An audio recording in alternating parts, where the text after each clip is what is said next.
오늘은 나라와 민족에 관한 말씀으로 여러분들과 말씀을 나누고자 합니다. 여러분 질문을 할 텐데 여러분 속으로 대답해 보시기 바랍니다. 여러분, 나라가 없으면 어떻게 될까? 나라가 없으면 나라가 없이 2000년 동안 떠돌았던 민족이 있습니다. 어떤 민족이죠? 유대 민족입니다.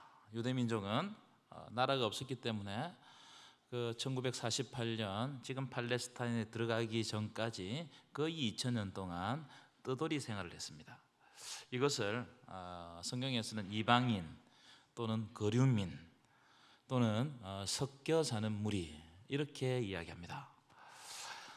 여러분, 우리가 잘 아는 것처럼 이방인, 거류민, 나그네, 섞여 사는 무리들은 그 나라 사람들이 잘 인정을 하지 않죠. 그렇게 하면 안 되지만 우리나라에 들어와 있는 외국인 노동자들을 우리가 잘 대우하지 않습니다. 왜냐하면 우리나라 사람이 아니기 때문에 그렇게 할 거예요. 이 유대인들은 떠돌아다니다가 세계 제2차 대전 때 히틀러 정권에 의해서 600만이 몰살당합니다. 희생돼요. 어마어마한 사건이었습니다. 이걸 뭐라고 이야기하냐면 홀로코스트라고 이야기합니다. 홀로코스트는 무슨 뜻이냐면은 유대인 대학살이라는 뜻입니다. 사진을 한번 잠시 보여주실까요? 저런 사진들이 굉장히 많습니다. 열차로 사람들을 왼쪽에 보시면 사람들을 막 유대인들을 실어 와가지고 오른쪽 보십시오. 저런 곳에 사람을 생활하게 만드는 거예요. 그리고 그 다음 사진 보여주시면 자기들 마음대로 처형합니다. 재판도 없이. 우리 오른쪽 사진 보시면 저게 가스실이거든요. 가스실에서 엄청나게 많은 사람들이 죽는 겁니다. 아이부터 어른, 남자, 여자, 노인 할 것 없이 그냥 처형시켜버리는 겁니다. 그럼 왜 이런 일이 발생했는가? 여러 가지 이유가 있을 거예요. 유대인들이 금융업을 했기 때문에 유럽의 많은 나라들로부터 미움을 받습니다. 그런 이유들도 있었지만 저는 가장 근본적인 이유를 그들을 지켜주는 국가가 없었기 때문이라고 생각해요. 사진을 내려주셔도 됩니다.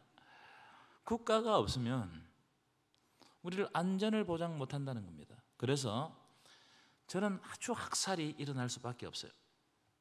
우리나라 일제강점기에도 이런 일들이 허다했습니다. 자, 한번 사진 보여주실까요? 이 사진은 뭐냐면 제암리 학살 사건을 찍어 놓은 사진입니다. 제암리에 일본 군인들이 사람들을 그 지역에 사는 사람들 예배당에 가다 놓고 불을 질러 버렸어요. 대부분은 교회 성도들이었습니다. 여기에 불타 죽은 사람이 몇 명인 줄 아십니까? 29명이에요. 그러니까 여러분, 이 끔찍한 사건이죠. 근데 제가 앞에서 말씀드렸죠. 이런 일이 왜 일어났다고요? 여러 가지 이유가 있을 거예요. 그런데 가장 근본적인 이유는 우리나라가 일본에게 나라를 빼앗겨 버렸기 때문에 이런 일이 일어나는 겁니다. 그래서 여러분, 우리가 살고 있는 나라가 너무나 중요해요.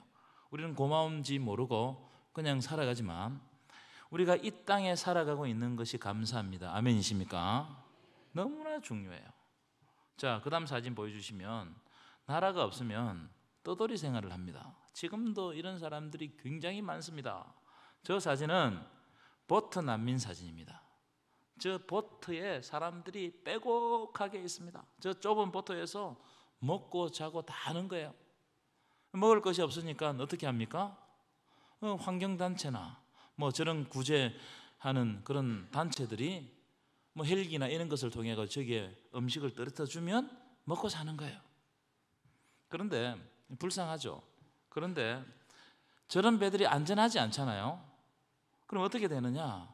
풍랑이 크게 파도가 크게 치면 전복되어 가지고 뒤집어져 가지고 수백 명이 희생됩니다. 작년에도 있었고 해마다 이런 일이 일어나요. 저 보트 하나에 자기의 목숨을 걸고 있는 겁니다. 자기를 안전하게 지켜주는 땅이 없기 때문에, 나라가 없기 때문에 그런 거예요. 지금 세계의 난민 문제는 엄청나게 심각해요. 난민을 받으려고 하지 않습니다. 난민들이 오면은 여러 가지 문화적인, 여러 가지 그런 문제들을 일으키기 때문에 안 받아준단 말이에요. 그러니까 우리가 이 땅에 살아가고 있는 것은 너무나 감사한 일이다. 아멘이십니까? 자, 오늘 우리가 읽은 본문도 이런 비슷한 정황 속에서 나온 말씀이에요. 자, 도표를 한번 보여주실까요? 이 표는 어떤 거냐면은 이스라엘 백성들이 바벨론이라는 큰 제국에 멸망당해서 바벨론으로 포로로 잡혀갑니다. 총 3차례에 걸쳐서 포로로 잡혀가요. 1차는 주전 605년에 여호야긴 왕 때 잡혀갑니다. 이때 다니엘과 세 친구들 이런 사람들이 잡혀갔어요. 2차는 주전 597년에 여호야긴 왕 때 잡혀갑니다. 이때도 사람들이 잡혀갔어요. 3차는 언제냐? 이때 가장 많이 잡혀가는데 주전 586년에 시드기야 왕 때 사로잡힙니다. 그리고 이스라엘 예루살렘 성이 완전히 멸망당하고 성전도 파괴돼요. 시드기야는 남유다의 마지막 왕입니다. 많은 사람들이 잡혀갔고 별 볼 일 없는 사람들만 남겨놓았어요. 그럼 왜 이스라엘 백성들이 바벨론 제국에게 포로로 잡혀갔는가? 자, 성경은 이 사건을 이렇게 해석해요. 역대상 9장 1절 보여주실까요? 역대상 9장 1절 우리 한번 읽어보겠습니다. 시작. 온 이스라엘이 그 계보대로 계수되어 그들은 이스라엘 왕족실록에 기록되니라.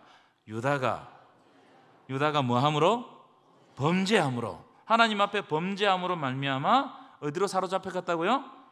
바벨론으로 사로잡혀갔다는 겁니다. 유다가 하나님의 백성들이 하나님 앞에 범죄했기 때문에 하나님께서 그들을 바벨론으로 사로잡혀가게 하셨다. 그러면 어떤 범죄를 저질렀는가? 여러분 구약 성경을 읽어보면 공통적인 3가지 범죄를 지적해요. 첫 번째는 뭐냐면은 이스라엘 백성들이 하나님을 떠났다는 거예요.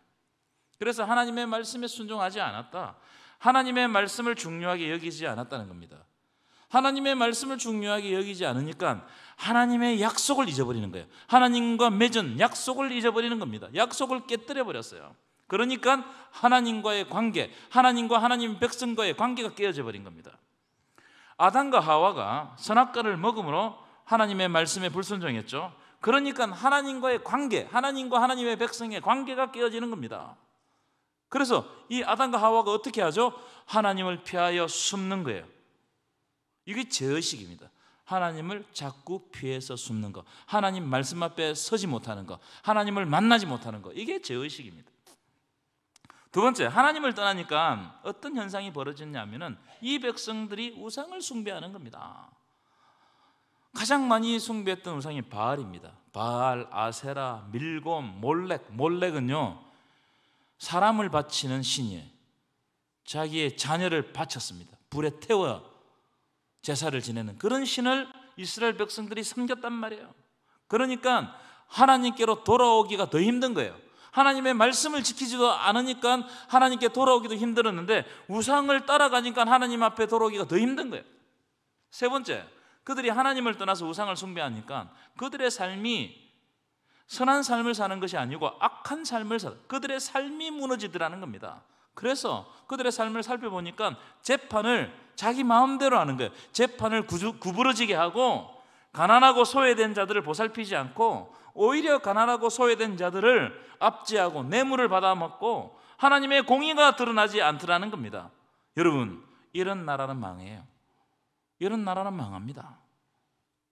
그렇기 때문에 하나님께서는 이스라엘 백성들을 어떻게 하셨냐? 바벨론에서 70년 동안 포로 생활을 하게 하셨습니다. 하나님의 징계가 이스라엘 백성들에게 임했다 이 말이에요. 여러분, 하나님의 징계가 임했다는 것은 하나님이 그 징계를 통해서 그들을 새롭게 빚고자 하는 하나님의 계획이었어요. 여러분, 하나님의 징계는 죽이려고 하는 징계가 아닙니다. 하나님의 징계는 살리려고 하는 거예요. 바벨론으로 포로 보낸 것은 하나님이 그 땅 가서 죽이려고 한 것이 아니고 그 땅에서 새롭게 하나님을 만나고 다시 돌아오게 하기 위한 하나님의 계획이었어요. 여러분, 때때로 우리 삶 가운데 징계가 임하죠. 그 징계는 하나님께서 우리를 하나님 앞에서 다시 빚는 거예요. 하나님이 원하시는 방향으로 다시 빚을 때 우리는 굉장히 아픕니다. 고통을 당해요. 그러나 우리가 그 과정을 견뎌내면 하나님의 사람으로 서게 될 줄 믿습니다. 자, 오늘 본문의 이야기를 한번 띄워보실까요? 자, 포로로 돌아오는 이야기인데 1차 포로로 잡혀간 지 160년이 지난 시점의 이야기예요. 1차 포로로 잡혀간 지 아까 보여드렸죠. 도표를 보시면 이 포로로 잡혀가는 것도 3차례에 걸쳐서 잡혀가지만 돌아오는 것, 포로 귀환도 3차례에 걸쳐서 이루어집니다. 1차 귀환은 누구의 주도로 이루어졌냐면 스룹바벨이라는 총독 주도로 이루어졌습니다. 이 사람 유다 사람이에요. 이 사람이 돌아와서 뭘 했느냐면은 무너진 예루살렘 성전을 다시 재건합니다. 성전이 있어야 되는 거예요. 하나님을 예배할 처소를 만드는 거예요. 굉장히 중요한 일을 했어요. 2차 귀환은 뭘 했냐면 학사 겸 제사장 에스라, 많이 들어보셨죠? 이분이 돌아와 가지고 성전을 세워놓고 난 다음에 이 하나님의 백성들이 하나님의 말씀을 지키지 않으니까 하나님의 말씀을 가르쳤어요. 하나님의 율법을 가르쳤습니다. 자, 3차 기원은 오늘 본문에 등장하는 느헤미야, 이 느헤미야의 주도되었는데 느헤미야도 총독으로 옵니다. 총독으로 와서 예루살렘 성벽을 재건해요. 무너진 예루살렘 성벽이 다 무너졌는데 그 무너진 성벽을 52일 만에 재건합니다. 아주 빠르게 재건하죠.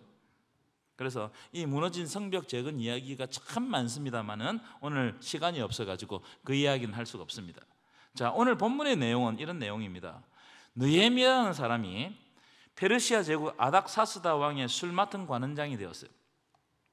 여러분, 고대에 술 맡은 관원장과 떡 굽는 관원장은 왕이 가장 신뢰하는 사람으로 선발했습니다. 왜냐하면 고대에는 왕을 독살하는 일이 너무너무 많이 일어났어요. 특별히 왕의 가족들, 예컨대 왕의 동생이나 왕의 아들이 왕을 독살하는 일이 굉장히 많았습니다. 그래서 고대의 왕들은 술과 음식을 만드는 것을 자기 가족에게도 맡기지 않았어요. 왜요? 믿지 못하니까. 그래서 어떻게 했냐면은 왕이 검정해서 가장 신뢰하는 신하에게 그 일을 맡겼어요. 제가 무슨 말씀을 드리려고 하느냐면은 느헤미야, 오늘 본문에 등장하는 느헤미야는 그 페르시아의 아닥사스다 왕이 가장 신뢰하는 사람이었다는 거예요. 가장 믿을 만한 사람이었다는 겁니다. 자, 그런데 이 사람이 이 왕의 술 맡은 관원장으로서 잘 근무를 하고 있는데 어느 날 하난이라는 이 느헤미야 동생입니다. 느헤미야 동생이 유다 예루살렘에서 페르시아 제국을 찾아온 거예요. 수상군까지, 이 느헤미야가 있는 곳까지 찾아온 겁니다. 지도를 보여주실까요? 이 거리가 어마어마해요, 여러분. 예루살렘에서 페르시아 수상군까지는 약 1600km 정도 됩니다. 그러니까 이 거리가 어마어마하기 때문에 아마 몇 달이 걸려서 왔을 겁니다. 그런데 와서 이제 지도를 내려주셔야 됩니다. 좋은 소식을 전한 것이 아니고 아주 안 좋은 소식을 전해요. 자, 1장 2절 3절입니다. 2절 3절 읽어보도록 하겠습니다. 시작. 내 형제들 가운데 하나인 하나니가 두어 사람과 함께 유다에서 내게 이르렀기로 내가 그 사로잡힘을 면하고 남아있는 유다와 예루살렘 사람들의 형편을 물은즉, 자기 고향 사람들, 자기 조국의 형편을 물었어요. 3절입니다. 시작. 그들이 내게 이르되 사로잡힘을 면하고 남아있는 자들이 그 지방 거기에서 큰 환난을 당하고 능욕을 받으며 예루살렘 성은 허물어지고 성문들은 불탔다 하는지라. 무슨 말입니까? 느헤미야 조국, 예루살렘이죠. 유다죠. 이 예루살렘 사람들이 주변 민족에게 큰 환난을 당하고 능욕을 받았단 말이에요. 능욕은 모욕을 당했다, 박해를 받았다. 그 주변 민족들이 와가지고 방해를 하는 겁니다. 그럼 왜 그런 일이 일어나느냐 하면은, 자, 이스라엘 백성들이 70년 동안 바로 바벨론에 사로잡혀 갔습니다. 그러니까 주변 민족들이 이 주인 없는 땅이 되었잖아요. 이스라엘 그 예루살렘이, 그죠? 그래서 주인 없는 땅을 차지한 거예요. 70년 동안 자기 땅인 것처럼 그렇게 먹고 살았습니다. 그런데 70년 후에 진짜 주인들이 돌아온 겁니다. 그러면 어떻게 해야 돼요? 비워줘야 되죠. 하지만 이 사람들이 70년 동안 자기 땅을 삼았기 때문에 비워주지 않아요. 그래서 계속 갈등을 일으키는 겁니다. 그러니까 원래 있었던 민족들은 힘이 세고 군사력도 있고 하니까는 자꾸 박해를 하는 거예요. 그래서 이스라엘 백성들을 박해하고 모욕하면서 그 땅에서 쫓아내려고 했어요. 3절 다시 보시면 예루살렘 성은 다 무너지고 성문은 불탔다 하는지라, 이렇게 기록되어 있죠. 여러분, 이 표현은 단순하게 성이 무너진 것을 말하는 게 아니에요. 이 표현은 유대 땅과 예루살렘 땅이 완전히 황폐해졌다, 더 이상 살 소망이 없는 땅이 되었다는 겁니다. 여러분, 성과 성문이 불탔다는 것은 그들을 지켜주는 최소한의 안전장치가 사라졌다 이 말이에요. 여러분, 최소한의 안전장치가 사라지니까 사람들이 불안하겠어요, 안 불안하겠어요? 불안해서 그 땅을 떠나는 겁니다. 그들의 삶이 무너지는 거예요. 두려운 거예요. 그래서 그 땅을 돌보지 않으니까는 하나님이 주신 약속의 땅이 황폐하게 되었다 이 말이에요. 이 소식을 전해들은 느헤미야가 어떻게 하느냐? 그 소식을 듣자마자 금식하면서 기도합니다. 금식하면서. 이 기도를 민족을 위해서 하는 기도라고 그래서 위민기도라고 그래요. 위민기도. 여러분, 하나님의 백성들은 자기 나라와 민족을 위해서 하나님 앞에서 기도해야 될 줄 믿습니다. 우리가 기도하지 않으면 이 민족을 위해서 기도할 사람이 없어요. 한번 따라합시다. 기도하는 백성은 망하지 않는다. 여러분, 기도하는 백성은, 기도하는 민족은 망하지 않게 될 줄 믿습니다. 하나님이 붙들어 주실 줄 믿습니다. 여러분, 우리나라가 왜 망하지 않고 여기까지 온 줄 아십니까? 우리나라는 정말 위기 앞에 여러 번 섰습니다. 그런데 아직도 망하지 않고 이 나라가 이렇게 굳게 서 있단 말이에요. 저는 여러 가지 이유가 있겠지만 그 이유 중에 가장 큰 이유는 신앙적인 눈으로 볼 때 하나님의 백성들이 위기의 순간마다 나라와 민족을 붙들고 목숨 걸고 눈물 뿌려 기도했기 때문입니다. 믿으십니까? 그래서 이 나라가 이렇게 서 있다고 생각해요. 여러분, 일제강점기에도 교회가 민족을 안고 기도했습니다. 그래서 한번 띄워보실까요? 사진. 여러분, 이분이 누군지 아세요? 이분이 누구세요? 우리 교회 초대 당회장인 이원영 목사님입니다. 이분이 독립운동을 하다가 감옥에 사로잡혔죠. 감옥에서 복음을 듣고 목사님이 되셨어요. 그리고 이 안동과 한국교회를 이끌어 가셨던 분입니다. 특별히 신사참배를 반대하고 일제에 저항했던 목사님이세요. 그러니까 여러분, 교회가 이런 분을 배출한 거예요. 놀라운 일입니다, 여러분. 6.25 동란에도 기도하는 사람들이 많았습니다. 자, 그 다음 사진 보여주시면 이 사진은 전쟁통에도 예배하고 기도한 사진이에요. 놀랍지 않습니까? 우리의 선조들이 이런 마음으로 죽기를 각오하고 믿음을 지켰어요. 놀라운 일입니다. 민족이 어려울 때 저 전쟁통에도 십자가를 세워놓고 하나님 앞에 기도했다는 거예요. 여러분, 우리나라에는 여러 가지 어려운 민족의 전환점이 있었습니다. 변곡점이 있었어요. 그런데 그때마다 한국교회는 나라와 민족을 위해서 눈물을 흘렸어요. 여러분들 다 그렇게 했을 거라고 생각합니다. 여러분, 기도하면 하나님께서 이 민족을 위해서 역사해 주실 줄 믿습니다. 이스라엘 민족도 위기의 순간마다 민족을 안고 하나님께 기도하는 사람들이 많았습니다. 에스더 같은 사람들, 다니엘 같은 사람들, 그들이 사로잡혀 갔지만 그곳에서 민족을 안고 기도했단 말이에요. 그래서 하나님이 위기 때마다 민족을 간섭해 주시는 거예요. 망할 것 같은데 망하지 않아요. 여러분, 이런 놀라운 역사가 우리나라 이 민족 위에도 일어나기를 간절히 축원합니다. 자, 오늘 본문에 나오는 느헤미야의 기도에 대해서 우리가 살펴봤으면 좋겠는데, 느헤미야의 기도는 두 가지 기도로 이루어져 있어요. 자, 첫 번째 기도는 회개 기도였습니다. 여러분, 기도 중에 가장 중요한 기도는 회개 기도라고 생각해요. 그런데 사람들이 회개 기도를 잘 안 합니다. 불편하기 때문에. 대부분의 성도들은 다른 기도는 다 잘해요. 이것 주십시오, 저것 주십시오, 이 간구 뭐 이런 기도는 너무 잘하는데 자기의 죄를 고백하는 회개 기도는 잘하지 않아요. 왜요? 자기의 치부가 드러날까 두려운 거예요. 하나님 앞에서도 자기를 숨기는 거예요. 그러니까 우리의 삶의 문제들이 안 고쳐진단 말이에요. 진정으로 하나님 앞에 회개하지 않으니까 우리의 삶이 세상 사람들이 사는 삶하고 똑같은 거예요. 우리의 삶이 변하지 않는 겁니다. 단지 주일에 교회에 올 뿐, 내 삶을 통해서 능력이 안 드러난다는 거예요. 왜냐하면 내 삶을 하나님 앞에서 고치지 않기 때문이에요. 자, 6절 7절입니다. 6절 7절 오늘 본문 볼까요? 6절 7절 함께 읽겠습니다. 시작. 이제 종이 주의 종들인 이스라엘 자손을 위하여 주야로 기도하며 우리 이스라엘 자손이 주께 범죄한 죄들을 자복하오니 주는 귀를 기울이시며 눈을 여시사 종의 기도를 들으시옵소서. 나와 내 아버지 집이 뭐 했다고요? 범죄했어요. 내가 볼 때 느헤미야가 그렇게 큰 죄를 지은 것 같지 않습니다. 그런데 하나님 앞에서 나와 내 아버지 집이 범죄했다는 거예요. 그 다음 7절 읽어볼까요? 시작. 주를 향하여 크게 악을 행하였다는 거예요. 이 기도를 우리가 배워야 된다고 생각합니다. 뭐냐면 자기 민족의 죄를 고백하기 전에 느헤미야는 자기 죄를 먼저 고백하는 겁니다.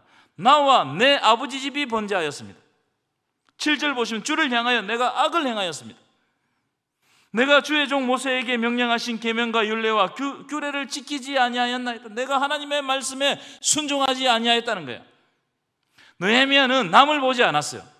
우리는요 자꾸 남을 봅니다. 그 사람의 잘못을 지적하기에 바빠요. 그런데 느헤미야는 자기 자신을 보고 자기 자신을 하나님 앞에 먼저 내어놓았어요. 여러분, 이 회개가 가장 중요하다. 아멘이십니까? 1907년도에 있었던 이 나라의 부흥운동은 한 사람의 회개에서부터 시작했습니다. 여러분, 회개하지 않으면 우리의 기도는 공허해져요. 여러분 기도 많이 하고 돌아가 보십시오. 회개하지 않고 돌아가면 내가 했던 기도가 공허해지는 겁니다. 우리가 철저하게 하나님 앞에 돌아갈 때 그때부터 하나님과 진정한 만남이 일어나는 겁니다. 여러분, 회개하시기를 축원합니다. 우리의 회개가 민족을 살리는 거예요. 우리의 삶의 변화가 민족을 살리는 거예요. 아멘이십니까? 철저하게 회개해야 됩니다. 오늘 보십시오. 느헤미야는 별 잘못이 없었어요. 그런데 자기 민족의 아픔을 보고 자기 스스로 하나님 앞에 무릎 꿇고 회개하고 자기의 죄를 자복했어요. 이럴 때 우리의 삶이 변하고 우리 교회가 변하고 이 나라의 민족이 변하게 될 줄 믿습니다. 두 번째, 느헤미야의 기도는 언약을 기억해 달라는 기도였습니다. 언약을 기억하여 주옵소서. 우리는 하나님의 백성들인데 하나님의 백성이 될 때 그 언약을 기억하셔서 다시 우리를 하나님의 백성 삼아 주옵소서. 이 기도가 느헤미야의 기도입니다. 자, 8절, 5절은 빼고요. 8절, 9절 읽어볼까요? 8절, 9절 띄워보실까요? 함께 읽겠습니다. 시작. 옛적에 주께서 주의 종 모세에게 명령하여 이르시되 만일 너희가 범죄하면 내가 너희를 여러 나라 가운데 흩을 것이요. 9절입니다. 시작. 만일 내게로 돌아와 내 계명을 지켜 행하면 너희 쫓긴 자가 하늘 끝에 있을지라도 내가 거기서부터 그들을 모아 내 이름을 두려고 택한 곳에 돌아오게 하리라 하신 말씀을 이제 청하건대 기억하옵소서. 아멘이십니까? 여러분, 이 기도는 모세가 했던 기도입니다. 하나님, 이 민족이 하나님 앞에 범죄해서 혹시 하나님으로부터 징계받아 포로로 잡혀가게 되면 포로로 잡혀간 그 땅에서 깨닫고 하나님께 돌아오고 하나님의 언약과 말씀을 지켜 행하면 하나님은 우리 조상들과 맺었던 약속을 기억하셔서 이 민족을 다시 하나님의 백성 되게 하시고 그래서 우리를 회복시켜 주옵소서. 이 기도예요, 이 기도. 여러분, 이 기도에서 가장 중요한 기도의 내용이 뭐냐면 우리를 다시 하나님의 백성, 하나님 자녀가 되게 하여 주옵소서. 이 내용이 가장 중요한 기도의 내용입니다. 여러분, 성경에 기록된 하나님이 약속하신 모든 약속들은 하나님은 우리 하나님 되시고 우리는 하나님의 백성, 하나님의 자녀가 된다는 것이 하나님이 주신 약속이에요. 하나님이 주신 언약의 핵심입니다. 우리가 하나님의 백성 되고 하나님의 자녀가 되는 이 약속이 왜 중요하냐면은 우리가 하나님의 백성이고 하나님의 자녀이면 우리에게 어떤 위험한 일이 닥치더라도 우리가 하나님의 백성, 하나님의 자녀이기 때문에 하나님은 그분의 전능하심으로 우리를 반드시 구해 주실 줄 믿습니다. 이거예요. 우리가 하나님의 자녀면 우리를 놓지 않는다는 거예요. 포기하지 않는다는 거예요. 반드시 구원해 주신다는 거예요. 여러분, 우리 민족에 이런 놀라운 은혜가 있기를 간절히 축원합니다. 그래서 느헤미야가 우리 조상들과 맺으신 약속을 기억하여 주옵소서. 여러분, 하나님은 우리 선조들과 약속을 맺으신 줄 믿습니다. 그 약속이 우리 대를 지나서 우리 다음 세대 주님 오실 때까지 계속되어질 줄 믿습니다. 우리가 하나님 백성 되는 것이 중요하단 말이에요. 하나님 백성 되면 하나님께서 우리를 긍휼히 여기셔서 우리를 놓지 않고 구원해 주신다는 거예요. 회복해 주신다는 거예요. 우리가 지금 어려운 시기를 지나가고 있습니다. 하지만 우리가 하나님께 기도하면 하나님께서는 우리를 구원해 주실 줄 믿습니다. 여러분, 우리는 예수 그리스도의 십자가 보혈로 하나님과 생명의 언약을 맺은 존재예요. 하나님은 예수 그리스도의 십자가의 언약을 절대로 놓지 않습니다. 하나님은 죄인된 우리를 보는 것이 아니고 예수님이 맺어주신 십자가의 언약을 보시고 우리를 살려주시는 거예요. 그래서 우리에게는 아무 공로 없고 구원받을 자격 없지만 예수님의 보혈의 공로로 말미암아 우리가 구원을 받는 겁니다. 믿으십니까? 이게 복음이에요. 여러분, 복음 안에 거하시기를 축원합니다. 무엇보다 중요한가? 우리가 하나님 자녀 되었다는 거, 하나님의 자녀됨을 회복해야 돼요. 여러분, 주중에 이렇게 자기에게 고백해야 됩니다. 나는 하나님의 자녀입니다. 한번 따라합시다. 나는 하나님의 자녀입니다. 나는 하나님의 백성입니다. 이걸 회복해야 돼요. 그래서 하나님께 더 가까이 나아가면 하나님께서 한국교회를 통해서, 동부교회를 통해서 이 민족을 회복하게 하실 줄 믿습니다. 오늘 1부 때 부른 찬양인데 이런 찬양이 있습니다. 찬양 가사를 띄워주실까요? 이 찬양은 사무엘이 했던 고백입니다. 찬양 가사 없습니까? 그럼 이런 기도입니다. 나는 기도를 쉬는 죄를 범치 않겠다는 겁니다. 왜냐하면 이 나라를 사랑하기 때문에. 이 나라는 순교자의 피로 값주고 산 나라입니다. 그래서 우리는 어둠에게 내어주지 않아야 됩니다. 믿으십니까? 나의 기도가 이 나라를 살릴 수 있다면 나는 결코 이 기도를 쉬는 죄를 범치 않겠다. 사무엘이 고백했어요. 나는 기도에 쉬는 죄를, 민족을 위한 기도에 쉬는 죄를 범치 않겠다. 우리 기도로 이 나라를 회복할 수 있습니다. 그래서 우리가 기도해야 되는 거예요. 여러분, 기도의 자리로 나오시기를 축원합니다. 6월달은 호국 보훈의 달입니다. 민족을 위해서 기도해야 될 시간입니다. 그래서 꼭 기도하는 그런 자세, 기도의 자리로 놓으셔서 민족을 안고 기도하는 동부교회, 한국교회 되시기를 간절히 축원합니다.